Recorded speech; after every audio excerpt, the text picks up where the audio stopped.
everybody. Today I want to chat with you about books.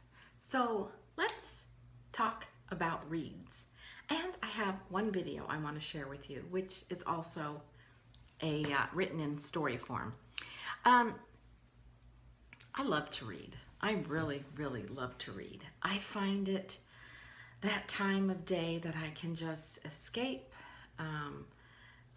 use my imagination, and just forget about maybe some of the things that seem to be troublesome to me. Or it's just that pleasure time that I really look forward to. And as you can see, I'm filming in my bathroom because it's such a nice time to be able to draw a nice bath and get yourself nice and comfortable and pick up that favorite book. And for me, I love the feel of a book. I know people are into Kindles and, Audibles, which I like when I'm traveling. I think that's a great way to be able to listen to a book. But I love the feel of a book. I love turning the pages.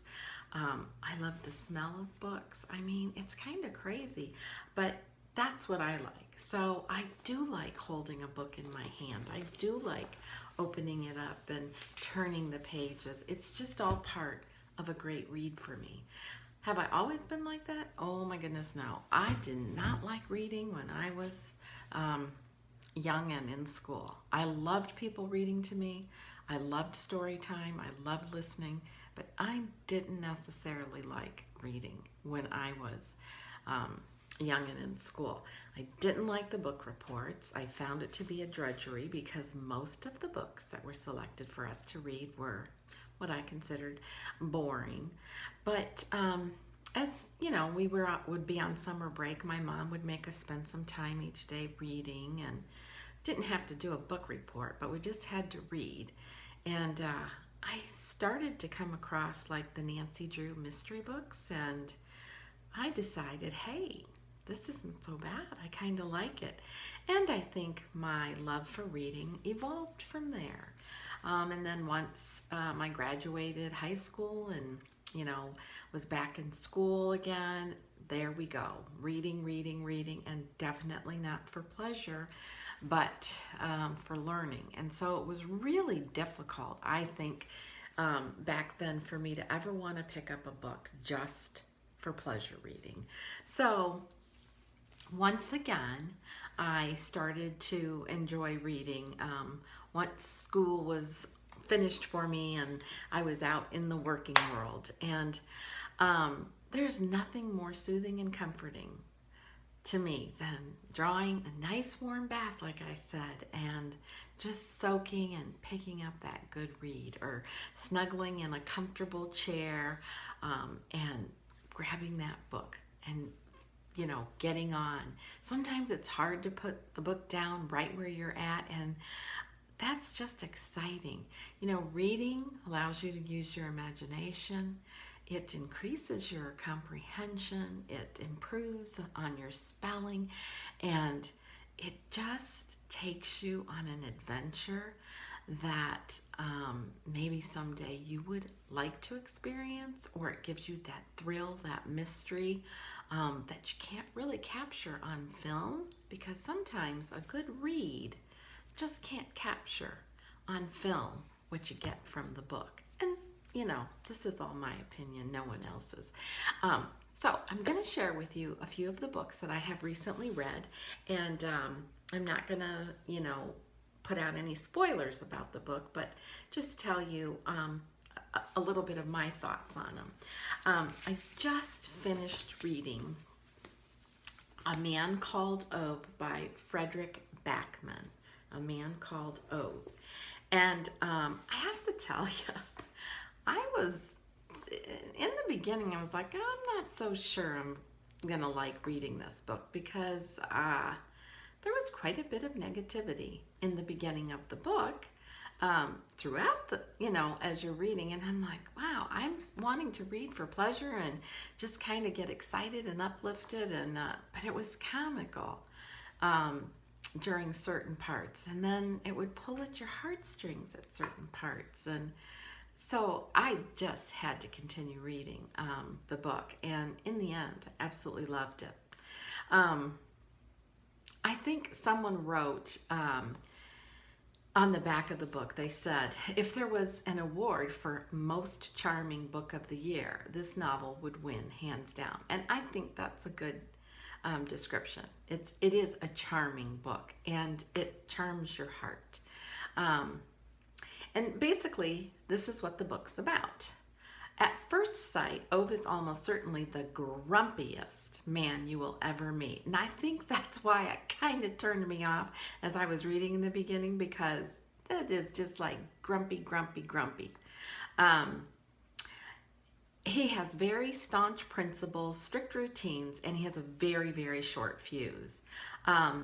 People on the outside look at him and think of him as being bitter, and he thinks of himself as being surrounded by just a bunch of idiots. His well-ordered, solitary world gets a shakeup one November morning when the appearance of a new neighbor, a chatty young couple, and their two boisterous daughters who announce their arrival by accidentally flattening Ove's mailbox with their U-Haul. So that just kind of sends him out there in a craze. And what follows, though, is a heartwarming tale of unkept cats, unlikely friendships, and a community unexpected reassessment of the one person they thought they had all figured out. A word-of-mouth bestseller that has caused a sensation across Europe, Frederick Backman's irresistible novel about the angry old man next door is an uplifting exploration of the unreliability of first impressions and a gentle reminder that life is sweeter when it is shared with other people. Ove is all you need. Honestly, great read. Like I said, though, I was really kind of, when I started, I'm like, ooh, this guy is kind of nasty, negative, and really, do I want to read a whole book about that? But I am so glad I read and finished it, and it does pull at your heartstrings. Great, great book. Another book I just finished is called Beautiful Lies, and it's by Lisa Unger. And I'll tell you, this was a recommendation from another YouTuber, and I had not read any novel by Lisa Unger, and I love her style of writing.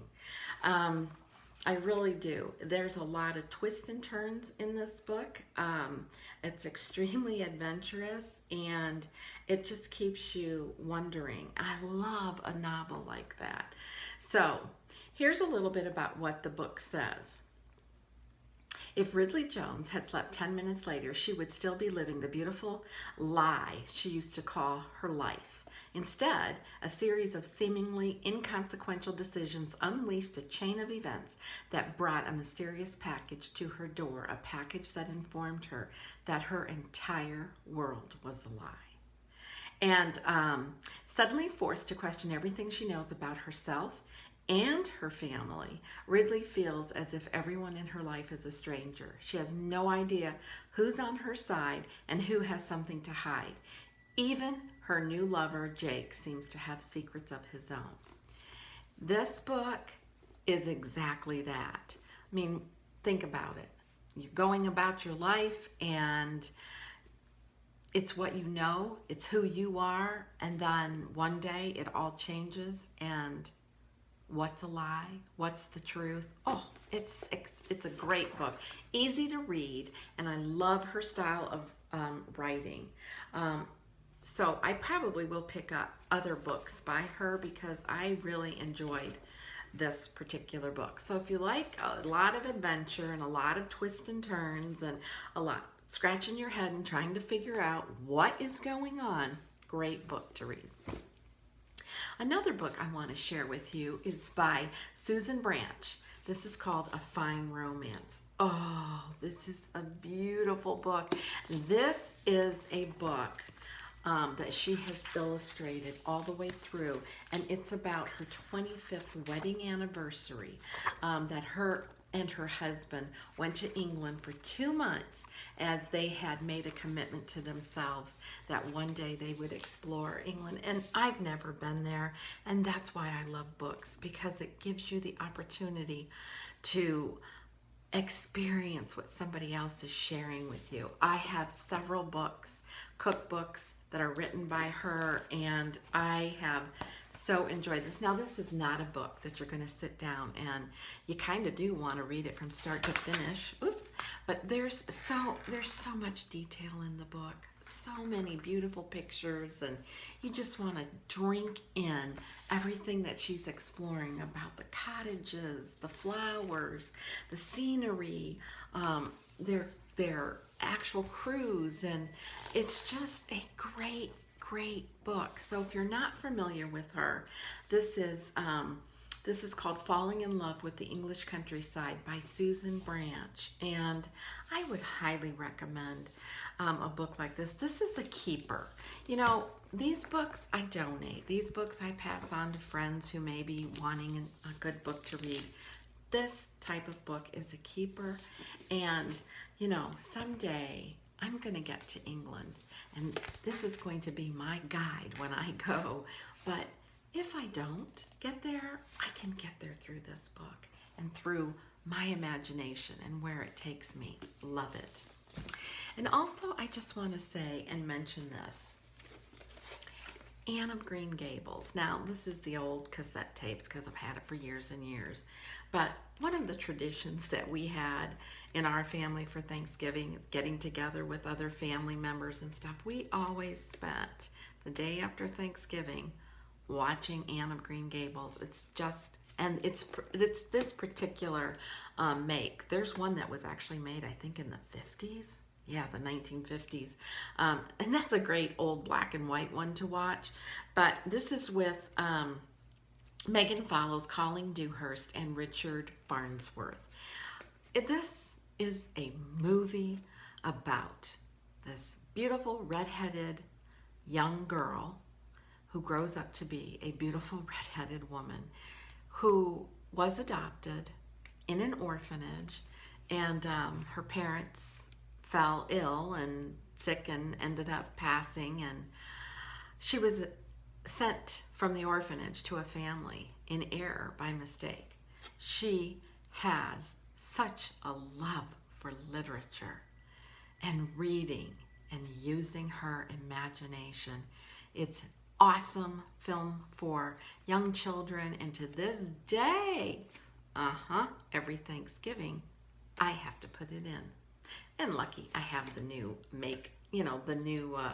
CDs, so it's so much easier to see and clearer. But love Anne of Green Gables, and it's also in book form. You can start reading these stories to your children. It's about school and scholarship and romance and loving family and being adopted and just being able to be creative and using your imagination, and really developing a love for reading.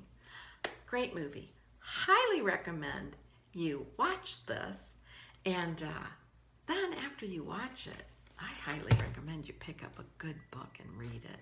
So that's all I have today for chatting up books and loving literature, and I love what reading does. I love the benefits of all of it. So until next time, be kind, be humble, and age gracefully.